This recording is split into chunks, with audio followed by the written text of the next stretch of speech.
The galaxy had many borders, but only one was whispered about in silence, the border of human space. Trade ships always changed course when the stars began to align with Earth's sector. Smugglers, who prided themselves on danger, suddenly became quiet when someone suggested crossing the human line. Even pirate lords, feared in dozens of systems, lowered their voices when the subject of Earth came up. No one dared to enter, and no one dared to explain why. In the grand chambers of the Galactic Council, leaders of many species gathered, their eyes flickering with unease as a holographic map glowed above them. Thick red lines marked out human space, untouched and silent. Not even the most desperate traders traveled those paths anymore. One counselor leaned close to another and whispered, "It is not natural. No species commands silence like that." His companion shivered, replying, "It is not silence. It is warning." For years, rumors had grown. Some said humans had weapons beyond imagination. Others whispered that their planet itself, a world filled with storms, beasts, and endless wars, had shaped them into something more dangerous than armies. Children of alien worlds were told bedtime stories. Obey your parents, or the humans will come. But no one had seen proof. That mystery was worse than any confirmed threat. A young alien envoy, bold and foolish, broke the quiet. "We let them control us with fear," he said to the council, his voice sharp. "But I see no fleets, no firepower, no proof. Perhaps humans spread these tales themselves, so we avoid their borders. Perhaps they are weaker than we imagine." His words echoed, and though many shook their heads, a few eyes lit up with curiosity. Fear had kept them back for too long, but pride began to whisper louder. On a small freighter near the border, two smugglers argued. An older reptilian captain tapped his claws nervously on the console. "We do not cross," he muttered. "We sell our cargo elsewhere." His young partner laughed. "Why live in fear? Humans cannot watch every star, every corner of the void. Maybe we find nothing, maybe we find riches. I hear their world has metals rare to us." The captain's scales shifted uneasily. "And I hear their world eats men alive." The younger one only smiled and leaned closer to the star map. "Then let us see which rumor is true." They never came back. Weeks later, their ship's beacon was found floating at the edge of the border, hollow and silent, its systems still warm, but its crew gone without a trace. The council whispered again, louder this time, and fear spread like fire across the galaxy. Some believed humans had taken them. Others thought something inside human space had swallowed them whole. An elder counselor spoke in a trembling voice one night, his wrinkled hands gripping the edge of the table. "Do you not see the truth? Humans need no walls, no weapons. They let silence speak for them. The moment you cross their sky, you disappear." The others shivered, but none dared answer. Silence had always been humanity's greatest weapon, but not all believed. In the dark corners of the chamber, a general from a proud empire whispered to his aides, "Superstition, that is all. I will prove it." Yet when he ordered scouts to fly close to the border, only one message came back before all signals vanished. The message contained no warning, no threat, only a broken voice whispering, "They see us." The transmission ended in static, and the crew was never heard from again.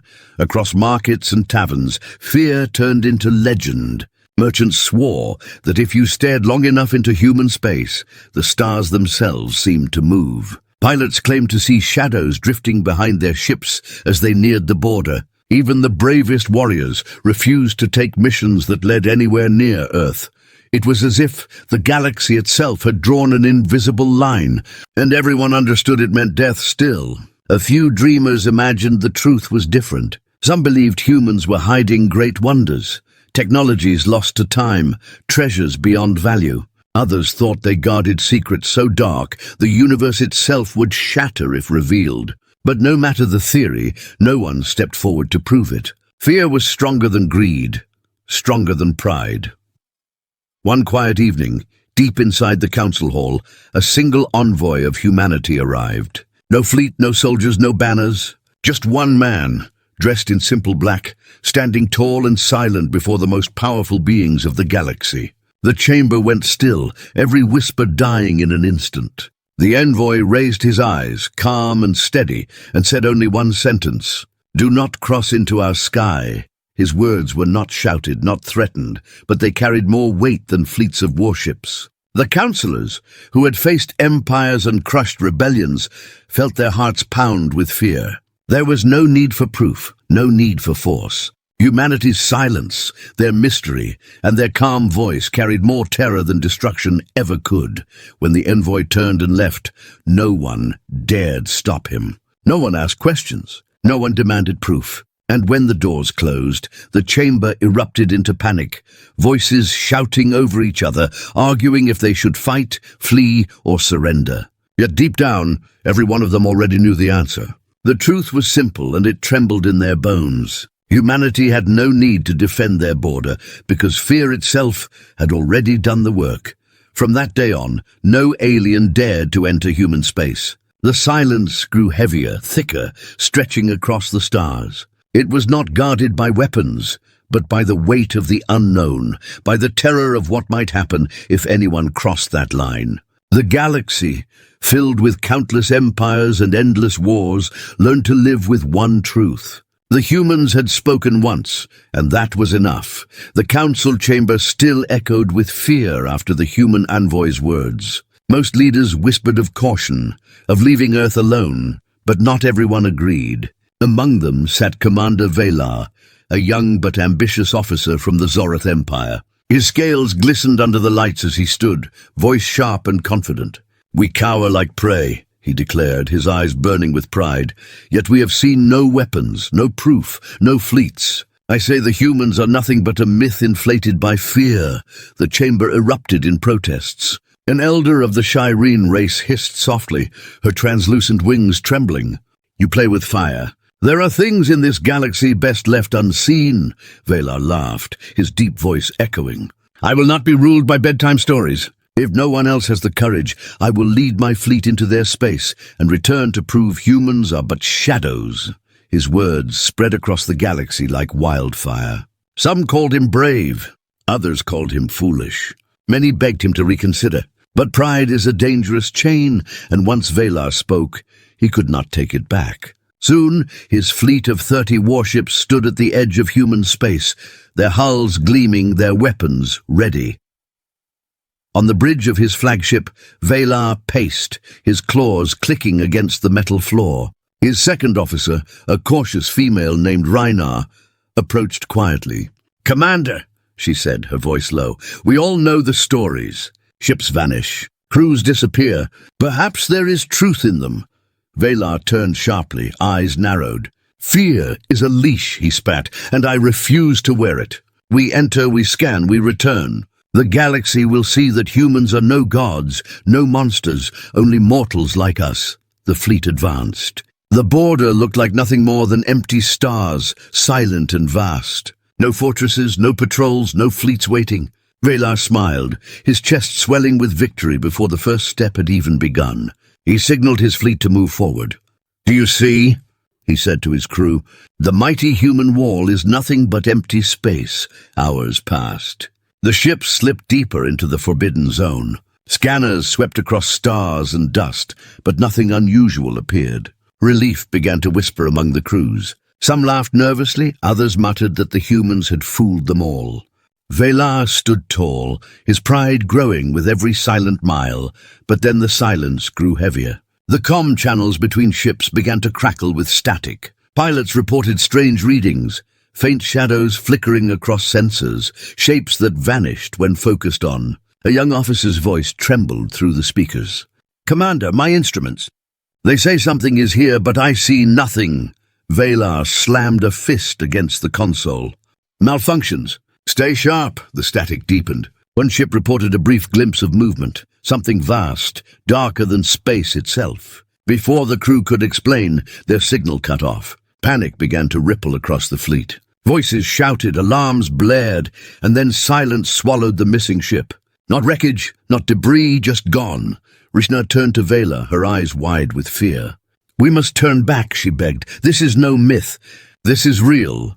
But pride burned hotter than caution in Valar's chest. "No," he growled. "We go further. We show them all that I do not bow to shadows. Another ship vanished, then another. Each time the fleet tried to call out, but only silence answered. It was not battle.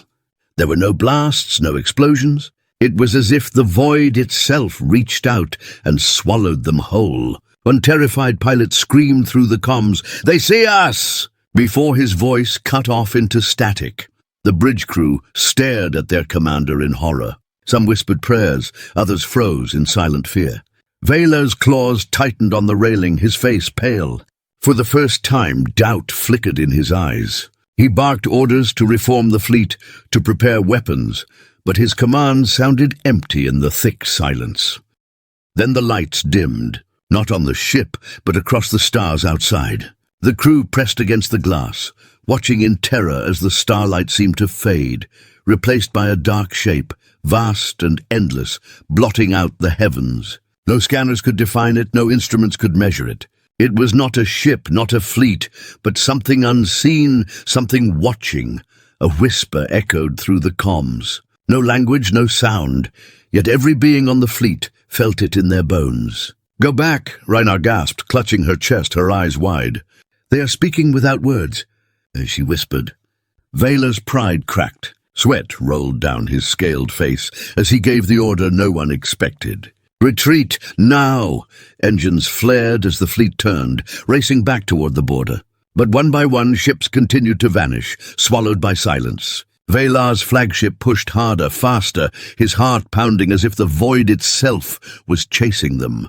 The shadow never moved, yet it seemed closer with every second.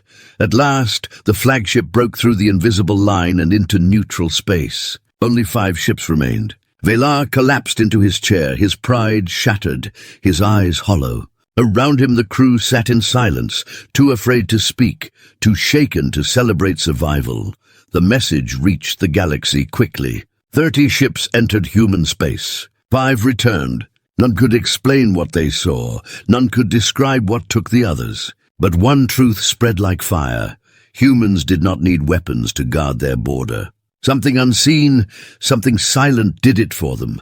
And though Commander Vaylor lived, his pride was dead. No one called him brave anymore. No one followed him. Instead, his name became another warning, another whispered story told in dark corners. He had ignored the warning, and he had paid the price. From that day, fewer dared even to speak of entering human space. Silence grew heavier, darker, until it felt like a wall around Earth itself. A wall no one dared to cross again. The galaxy held its breath after the Zorath fleet returned, broken and battered. 30 ships had entered human space, only 5 had limped back. The survivors refused to speak of what they saw. Their reports were full of static, their words broken, their eyes hollow. Commanders demanded answers, but the crews only shook their heads, whispering the same words again and again. "They see us." News spread faster than light.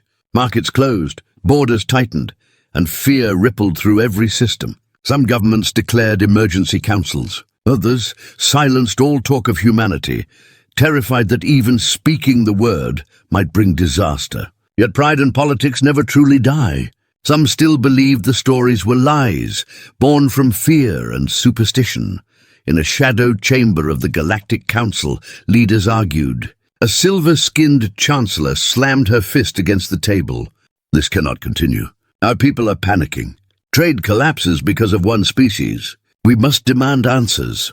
An elder, his voice hoarse with age, whispered back, "You do not demand from humans. You only wait, and you only pray they stay silent." But silence was not enough for all. Ambassadors from rival empires pushed forward with questions. How could humans destroy fleets without firing a shot? Why did no wreckage return? Why were no signals traced? If humans truly had such weapons, why hide them? If they did not, then what swallowed those ships? Questions piled higher than stars, and fear sharpened with every answer left unsaid. Across the galaxy, families mourned. The Zorath homeworld wept for the crews that never returned. Mothers and fathers cried in the streets, demanding to know how their children had vanished in empty space. Wives cursed the council, shouting that their husbands had been thrown into the jaws of death for pride. Anger rose, but fear was stronger. No one dared march on human borders for vengeance. A young officer named Kalen, one of the survivors, was dragged before the council to testify. His scales had dulled, his eyes bloodshot from sleepless nights. He stood trembling, his voice barely above a whisper. "We did not see ships. We did not see weapons, only shadows. They were there watching. Every star felt like an eye. And then, my friends, gone." A councillor leaned forward. "Gone? How?" Kalen shook his head, tears brimming. "No fire, no battle, no trace, just silence." The chamber froze. Even the most arrogant leaders could not deny the truth when staring into the eyes of a broken survivor. Still some tried, when barked hallucinations, tricks of space. Perhaps humans use cloaked drones. There must be logic, but deep down no one truly believed. The silence was too heavy. Meanwhile, whispers spread in the lower decks of the galaxy. In taverns filled with smugglers and drifters, men claimed the vanished ships had been pulled into another dimension, trapped by human machines. Others swore that Earth's people had learned to command the void itself, bending shadows into weapons unseen. One drunken pilot muttered that the humans had no need to fight, that the void itself obeyed them. His words silenced the entire room. Still, pride burned in some hearts. A coalition of smaller empires met in secret. They planned to send their own fleet, larger than Valar's, armed with experimental weapons, to test the truth. "If humans are only men," one general said, "we crush them. If they are more, then we learn their secret." Their voices were firm, but their eyes trembled. Even in their courage, fear gnawed at their bones. Before their plan could launch, something stranger happened. Civilian ships near the human border began to disappear. Traders, refugees, even pirates, all gone without a trace. Entire convoys vanished as if swallowed by the stars. No signals, no wreckage, nothing. Panic consumed the galaxy. If warships could vanish, and now civilians too, then nowhere was safe. A desperate council meeting was called. The chamber shook with voices. "We must attack," one shouted. "We must beg for peace," cried another. The debate raged, louder and louder, until a voice cut through the chaos. It came from the shadows of the hall. A single figure stepped forward, dressed in simple black. The chamber fell silent. Every eye turned, every breath froze. It was a human envoy. No guards, no fleet, only one man. His expression was calm, almost cold. He looked at the councillors as if staring through them. His voice was steady, but every syllable struck like thunder. "Your fleets vanish because they do not belong where they step. We do not ask for war. We do not ask for peace. We only give you truth." The Chancellor, pale and shaking, tried to speak. "What truth?" she whispered. The envoy's eyes narrowed, and for the first time, some councillors swore the air itself grew heavier. "Human space is not empty," he said softly. "It is ours, and those who enter without welcome are gone."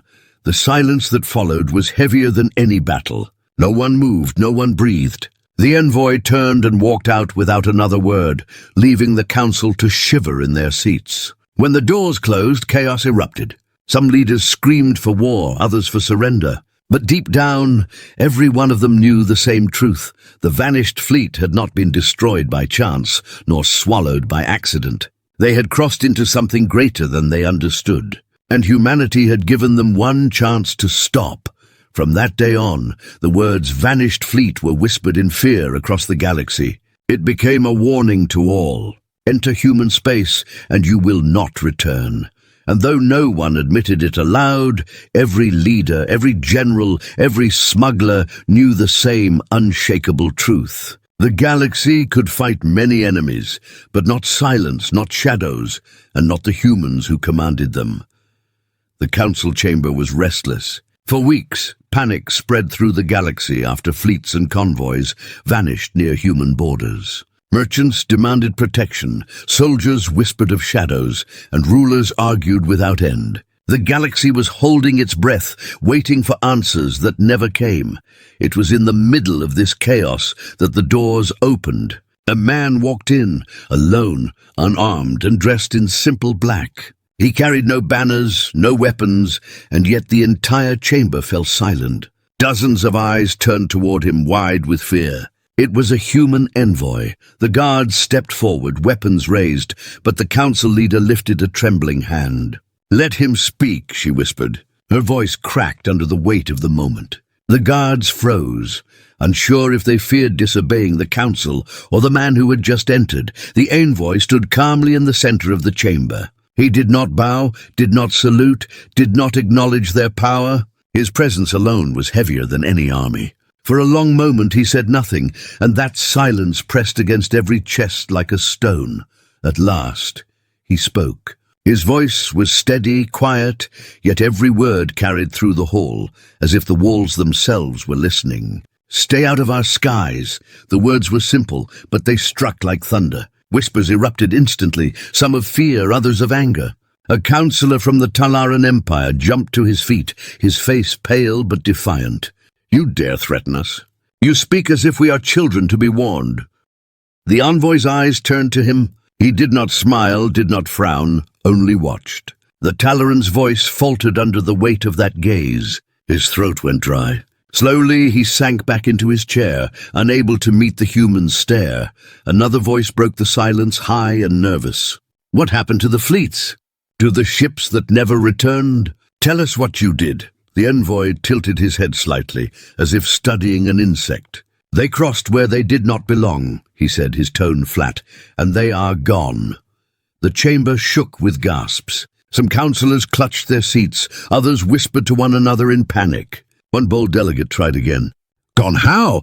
Destroyed? Taken? You must explain." The envoy's eyes narrowed. His voice was still calm, but colder now. "You want answers, but you will not survive them. You want proof, but you cannot bear it. So listen instead, stay out. That is all." The words left the room colder than ice. No threats, no promises, only truth. Councillor Valar, the disgraced commander who had once led the fleet into human space, sat at the edge of the hall. His eyes burned with shame and fury. He stood suddenly, pointing at the envoy with a shaking claw. "You are no gods. You hide behind shadows and fear. If you are so strong, show us. Face us openly." The envoy's gaze turned to him, sharp as a blade. For the first time he spoke with weight. "Do you wish to see us, Commander?" "Truly see?" The chamber grew still. Valar's pride pushed him forward, but his body trembled. His mouth opened, but no sound came. He sank back down, shivering, his challenge broken. The envoy did not smile. He did not need to. An elder councillor leaned close to another, whispering so softly that only nearby ears heard. "Do you not see? They do not bargain, they do not argue, they only warn. That is power greater than fleets." Still, some voices pushed against the fear. The silver-skinned chancellor spoke again, forcing courage into her words. "If we obey, if we stay away, how do we know you will not strike us anyway? How do we know humans will not expand, will not claim more stars?" The envoy looked around the chamber, his expression unreadable. His answer was slow, deliberate. "We do not seek more. The galaxy may fight for scraps of power. We need none of it. But if you enter our skies again, you will learn why no one returns." The councillors sat frozen. Some clenched their fists in anger, others trembled with terror. No one dared argue again. The envoy gave a final glance around the chamber. His eyes lingered on each delegate, cold and calm, until none could meet his stare. Then he turned and walked toward the great doors. No guards moved to stop him. No voices shouted for his arrest. The doors opened, and he vanished into the shadows beyond. When the doors closed, chaos erupted. Leaders shouted at one another, voices cracking with fear. Some demanded an alliance to strike Earth before it was too late. Others begged for silence, for peace, for distance. Arguments flew like sparks, but deep down, everyone knew the same truth. The humans had spoken once, and that was enough. In the streets of alien worlds, the news spread. Merchants told the story in hushed voices. Soldiers shared the words in their barracks, fear in their eyes. Parents whispered it to their children as warnings. "Stay out of our skies." The phrase became more than words. It became law, heavier than treaties, sharper than weapons. And as fear spread, one realization gripped the galaxy. Humans had not needed to prove their power. They only needed to speak. From that day on, the council chamber never felt the same. Every time leaders argued, every time pride swelled, silence followed. It was the silence left behind by a single human envoy, a silence that promised unseen power, a silence that made the galaxy tremble. And though many wished to forget, none ever could. The council chamber had never felt so heavy. The human envoy's warning still echoed in the minds of every delegate. "Stay out of our skies." Simple words, yet they carried the weight of 1,000 fleets. No one dared break the silence at first. Then voices began to rise, nervous, angry, desperate. The silver-skinned chancellor slammed her hands against the table. "We cannot let one species hold the galaxy in fear," she said, her voice shaking despite her effort to sound strong. "If they can vanish fleets, if they can silence borders, then what stops them from striking deeper one day?" Across the chamber, an elder with pale eyes shook his head slowly. "You still do not understand. They do not need to strike. We vanish because we cross where we do not belong. Humans are not seeking conquest. They are guarding something." The room buzzed with whispers. "Guarding what?" someone demanded. Another voice hissed, "Perhaps a weapon." A third whispered, "Perhaps a secret older than the stars." The argument grew louder. Generals shouted that humanity must be challenged before their power grew further. Diplomats begged for silence, saying to provoke Earth was madness. The debate turned into chaos until a thin, trembling counselor stood. His hands shook as he spoke, but his voice cut through the noise. "Enough shouting. Look at the records. Look at their history. We should have done this long ago." Ancient archives were opened in the chamber. Holograms flickered to life, casting pale blue light across the hall. Images of Earth appeared, raging storms, vast oceans, jungles filled with beasts. The counselors leaned forward as records played of humanity's past wars, endless battles where they fought each other with fire, steel, and later weapons that shook entire continents. "They fought themselves," whispered one delegate, horrified. "For centuries, for millennia. No enemy, only each other." The elder nodded grimly. "On a world where survival meant fighting tooth and claw, they became what they are now. We call them Death Worlders for a reason. Their planet raised them in war. If they survived each other, what chance do we have?" But the records did not stop there. More files showed humanity's rise into space. Their first ships were fragile, their technology behind, yet they expanded quickly. They adapted faster than any species recorded. Every war they faced, they won not with numbers, but with resolve. Their losses only hardened them. Their victories made them silent. One counselor tried to laugh, though his voice cracked. "So what? They are strong, yes, but strength is not enough to control the galaxy." Another pointed at the records. "Do you not see? They do not need to control it. They only need to defend what is theirs. And they defend with silence." As the chamber grew darker, one general stood, his pride fighting against fear. "Then let us gather all empires, all fleets, all weapons. Together we can break them. No species can stand against the galaxy." The council froze. His words echoed with both courage and madness. For a long moment no one replied. Then slowly the elder spoke again. "Do you not remember the vanished fleets? They were not destroyed with weapons. They were taken without a trace. How do you fight what you cannot see? How do you conquer silence?" The general's face twisted with fury, but his voice faltered. Deep down, he knew the truth. The others avoided his gaze. Then something unexpected happened. One of the surviving officers from Commander Velar's fleet entered the chamber. His uniform was torn, his eyes sunken, his skin pale. The council fell silent as he stepped forward, his voice trembling. "You think you can fight them? You cannot. I saw it. I saw the void watching us. It was not ships. It was not weapons. It was them. They let us live because they wanted us to crawl back and tell you this." The chamber grew colder. The officer's words settled like chains around every neck. He bowed his head and whispered, "Do not make them angry. Stay away." Then he collapsed, too broken to say more. For the first time in history, the mighty Galactic Council trembled. Leaders who had ruled for centuries with iron now sat pale and silent. Some whispered prayers, others sat frozen in fear. No one spoke of invasion again. Still, a few dared to hope for answers. A young diplomat leaned close to her mentor, whispering, "If they are only guarding something, maybe they can be reasoned with. Maybe if we ask." The elder shook his head sharply. "Do not ask. Do not seek. The humans gave us a chance to walk away. That is more mercy than they owe us." The debate dragged on for hours, but no decision was reached. Every argument returned to the same truth. Humanity had spoken once, and that was enough. When the session ended, the councillors left one by one, their steps heavy, their faces pale. Outside the chamber, rumors spread faster than the truth. Some claimed the humans had godlike weapons. Others said they had allied with the void itself. Some whispered that Earth was not just a planet, but a prison holding something too terrible to release. The galaxy shook with fear. Merchants avoided routes near Earth. Soldiers refused orders to patrol close to human borders. Even smugglers, men who once boasted they feared nothing, refused to whisper the name human too loudly.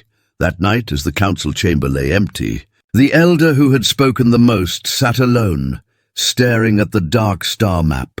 His voice was soft, almost a prayer. "We tremble because we understand. Humanity is not the threat we fear. The truth is worse. The truth is, we still do not know what they truly are." The stars flickered across the map, and the silence felt heavier than ever. The galaxy did not sleep after the council's last meeting. Whispers spread across every world, in markets, in barracks, in the shadows of taverns. The humans had spoken only once, but the silence that followed was louder than any war. Trade routes bent away from Earth, convoys added days to their journeys to avoid its skies, and smugglers who once bragged of daring feats refused to fly within 1,000 light-years of the human border. Fear had built a wall where no ships patrolled and no weapons fired, but fear always leaves questions behind. On the far edge of the stars, in a lonely outpost, a group of alien scouts watched human space through trembling eyes. The youngest among them, a pale-skinned officer named Terran, broke the silence. "Why do we sit here every night, staring at nothing?" His voice shook with nerves, but also with a flicker of doubt. "Perhaps it is all lies. Perhaps we waste our lives watching shadows." The older captain did not turn from the viewport. His gaze was fixed on the dark stretch of stars that marked the human border. "It is not lies," he said softly. "You do not need to see the hunter to know you are prey." Still, curiosity gnawed at them. Their instruments showed nothing unusual, only stars, dust, and silence. Night after night they watched and waited, their fear growing thinner until it began to feel foolish. One evening, Terran leaned closer to the scanners, frowning. "Captain," he whispered, "look." The others gathered. The stars seemed the same, but when the scans repeated, there was a faint distortion, a shimmer where no light should bend. It lasted only a moment before vanishing. The crew exchanged uneasy glances. "It was nothing," one muttered quickly, as if saying it aloud would make it true. But Terran shook his head. "It was there." Something moved. That night, half the crew refused to sleep. They kept the scanners running, their eyes red and heavy, waiting for the shimmer to return. When nothing came, some laughed nervously. "Shadows," they said. "Nothing but tricks." The next night the shimmer appeared again, longer this time. A faint shadow that seemed to swallow stars behind it. The captain gripped the console, his voice tight. "Turn off the scans, now!" The crew hesitated. "Why?" one asked. "If we can see it, maybe we can—" "Because—" The captain interrupted, his voice sharp with fear. "If you can see it, then it already sees you." The room went silent. No one touched the controls again that night. Word of the sighting spread back to the council, and fear returned sharper than before. Some leaders demanded proof. Others demanded silence. The reports were locked in sealed archives, but rumors slipped through cracks. Pilots whispered that the void itself bent around human space, that something unseen watched every star. In the council chamber, the silver-skinned chancellor pressed her trembling hands against the table. If these reports are true, then humanity does not guard with ships or fleets. They guard with something we cannot understand. We must know what it is. An elder shook his head slowly. Knowledge is not always a gift. Sometimes it is a curse, but curiosity is stronger than caution. Against the council's orders, a wealthy trade lord secretly funded an expedition. His words to his captains were bold. "Bring me proof. Show me the human secret. If they have weapons, we will copy them. If they have technology, we will sell it. If they are only men, we will end this fear once and for all." His fleet of private ships crossed the border quietly. For days, no reports came back. Then one broken signal arrived, only a whisper through static. A terrified voice gasped, "It's not ships, it's not weapons. It's..." The message cut off, and nothing more was ever heard. The trade lord's wealth crumbled overnight. His rivals mocked his arrogance, but no one truly laughed. Everyone knew the truth. He had sent his ships into silence, and silence had answered.